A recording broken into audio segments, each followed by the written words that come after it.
I had a hard time deciding on if I wanted to make this video or not, but if you've been paying attention to the camera review space over this week, it's been a bit of drama, and it's coming up mainly around the launch of a new camera and how it's being marketed. And Gerald Undone just made a rant about it, and then it kind of led to other things, which got me thinking, and I felt like I should also chime in because I have my own perspective. And it's just a good time to sit down and chat with you guys like I used to back in the old days. And I feel like a lot of you don't really know me and where I stand on things ethically, and it's kind of hard to know someone just by watching a few YouTube camera reviews. And so I feel like I need to give a rundown on how things work in this review space because there's a lot of misconceptions, especially when it comes to loaner camera gear, press trips, sponsorships, and brand deals. And I think it's only fair to clear the air and be transparent with you guys, so I kind of broke things down into a few sections. First, I want to talk about press trips, and only briefly because I feel like Gerald laid it out well in his video, and so I'm just going to briefly talk about that, then sponsorships and brand deals, and then lastly, my approach to reviews, how I cover things, and things like that. So hopefully by the end of this, it sheds some light on things as well as let you know where I'm at. So press trips. When I first started this channel, I wanted anything to be a part of them, and I remember watching all these awesome camera launch press trips on YouTube, and it was a dumb goal of mine that if I worked hard enough, maybe I could be, maybe I could get my eyes in front of a camera brand and they'd recognize that and they'd invite me, and then finally it did actually happen. So I've gone on a lot of these press trips over the last couple of years, and as you can imagine, they're awesome. The brand flies you out to a cool location, you're hanging out with your other photographer, YouTuber friend, which is already exciting because we're already doing cool stuff. And then the brand does a presentation, they drop a new piece of gear, and it's even more exciting because you get to be a part of this exclusive thing. And so we take notes and start figuring out how we're going to relay this information to our audience.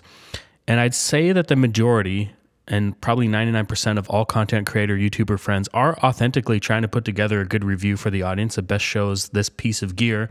Let's just call it a camera. So, we have like 1 or 2 days with the camera in this really awesome location surrounded by awesome, inspiring, talented people. And so it's going to be hard for us to see the cons and negative things about a camera because we just want to show off what it's capable of in this short period of time. And so you can't really fault us for that. But the issue is we aren't made aware of the negative things because no brand is going to hit us right out the gate with a list of things that this camera is lacking. So we have to somehow find out ourselves these lacking things, which is pretty hard in a short amount of time. So what you're going to get is a bunch of super positive videos all coming out at once, and it looks like some conspiracy going on here. But there's no conspiracy. It's just the way it is. And then, of course, there are going to be some creators out there giving perfectly balanced reviews with pros and cons in that short amount of time. And I'm going to give you huge kudos if you can do that because it's not easy. Now, after all that said, I've done my best to avoid making reviews or giving hard opinions during press trips, and I kind of just focus on some other content while I'm there because I know there's no way I can make a proper review in that time. And I also don't think there's anything wrong with presenting a positive first look on a camera anyway, because it gets the information out to you and lets the viewer decide for themselves if it's something they actually want. But that's just my opinion. I just think you can't call that really a review, so it's more of a first look. I think the only time I actually tried my hardest to make a review was at the Fuji X-T3 launch event because it was my first trip that I ever went on, and I wanted to make a video and get it out as fast as I could and impress Fujifilm. And I don't think I slept for like 30 hours those 2 days. I just cranked out a video, and funnily enough, that's actually the first time I met Gerald. And I bet you right now that if you were put in the same exact situation and that environment, you'd probably do the exact same thing. So go easy on reviewers because they're just trying to do their best given the circumstances. Now, saying that, the brand kind of knows you're going to make positive content and there's going to be lots of videos coming out to help launch that product. They usually don't ask for anything. Well, they usually never ask for anything straight up. They don't expect you to make anything in exchange for the trip. Yes, they pay for the flight. Yes, they pay for the hotel, but it doesn't mean that any actual money is being put in our pockets. And in some ways, I feel like it would maybe almost be better if they actually did pay us. Then at least the audience knows what they're getting instead of some random speculations they have to make. But then I guess you'd probably be getting an ultra biased review at that point, which doesn't really help either. So never mind.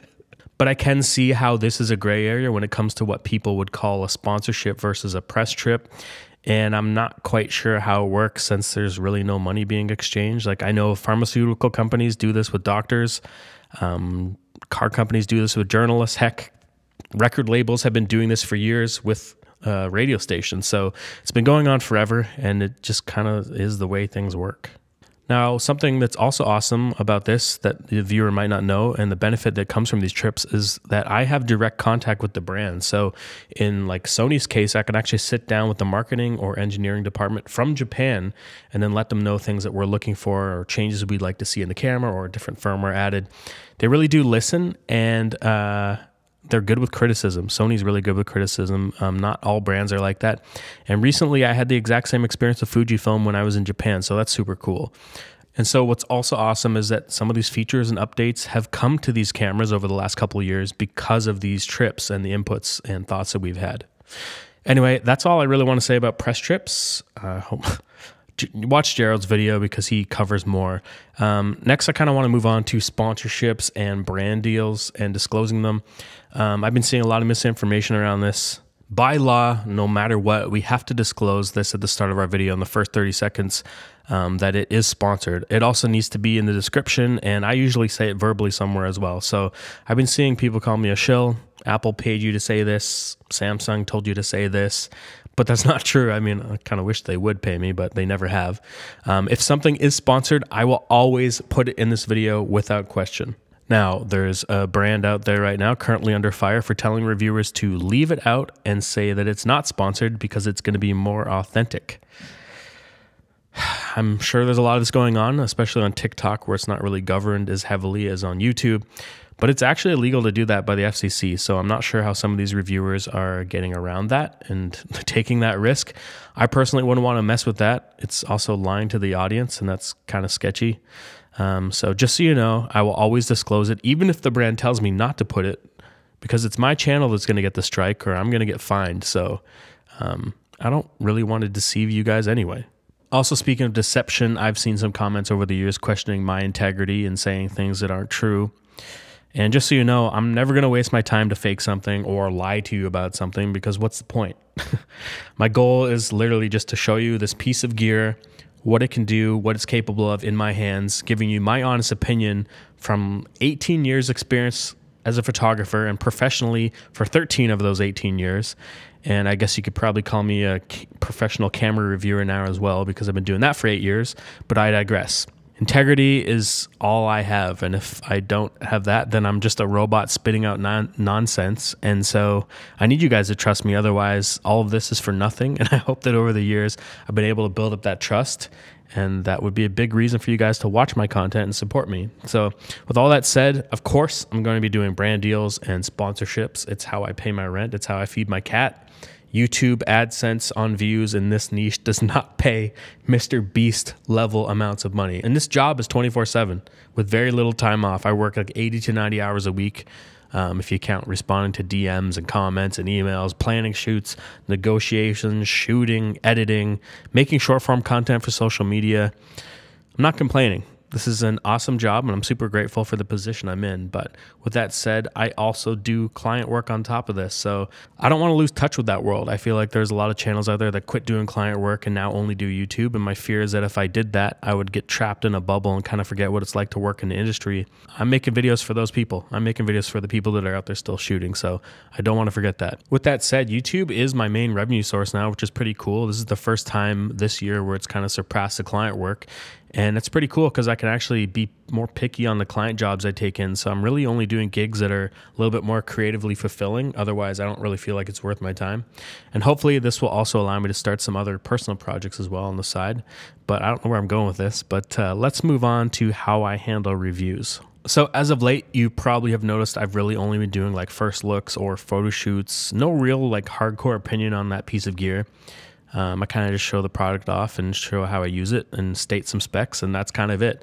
And the reason why I'm doing these types of videos is because I'm kind of burnt out on doing camera reviews, especially since I feel like these brands are giving us less and less time with the gear to make them.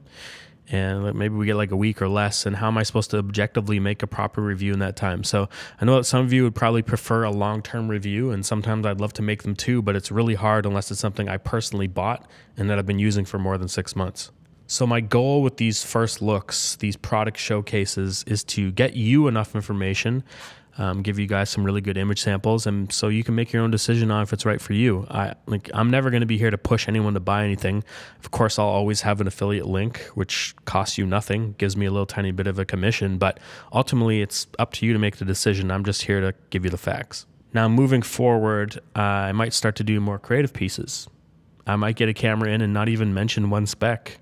I might just shoot with it and create something cool. And I think that I'm just so burnt out that I need to chill and sit back and just kind of make some cool stuff now. You know, like I feel like peak camera was like 2018, 2020, basically A7 III, A7S III. I mean, now all these other camera companies are just kind of like trying to catch up to where Sony is there, and then Sony's making some new stuff. But again, I digress.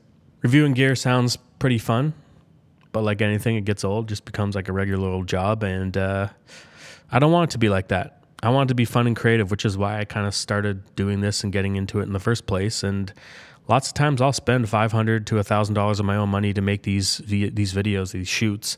And it's so I can make better content for you guys. It keeps things fresh for me.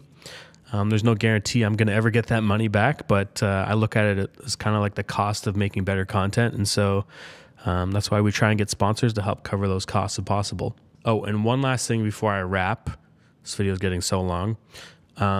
And that's another misconception I'd like to address, and that's the gear we get in for review. So some people think we get to keep all these cameras and lenses and we're sent all this stuff, and that's totally not true. Most of the time I get like a max of 2 weeks at the max with this gear, and I have to send it back. So I get emails like, Lee, give me one of your GFX cameras. You have so many cameras. Please give me one. I don't get to keep that stuff. I honestly wish I could, because that way I could give you guys more long-term reviews. Now, I've heard of some brands giving out long-term loaners, which is kind of like giving you a camera or lens to keep. You can give it back or just not give it back. I don't know. It's kind of weird. It's kind of a weird way of getting around. You've been gifted something without actually needing to disclose it. But this is super rare, and my only experience with this is actually with Lumix, and they sent out the S5 IIX to me a couple months ago for a review, and then they told me it's a long-term loaner, so I don't really have to give it back. So I'm using it right now as my talking head camera. And I was going to upgrade the camera anyway, so it's nice that I have this camera in here, but it's a long-term loaner. I can give it back, or I don't have to give it back. How long have we been talking? 23 minutes. Okay. All right, so that's enough talking for today. Do you guys want me to do more of these sit-down talking videos? I used to do them way more, but I kind of stopped doing them. Somewhere I decided it wasn't professional to do this anymore, so I just stopped doing it, but I don't really care. I just want you guys to remember that we're all humans behind the camera. 99% of us are actually genuine, authentic, and trying to do our best to navigate this world that has no real rules. So yeah, if you like this video, give it a thumbs up. If you dislike this video, give it a thumbs down twice. Don't forget to hit that notification bell. See you guys in the next one. I'm sick. Well, I'm over COVID. I just had COVID, so if I sound really nasally, that's why.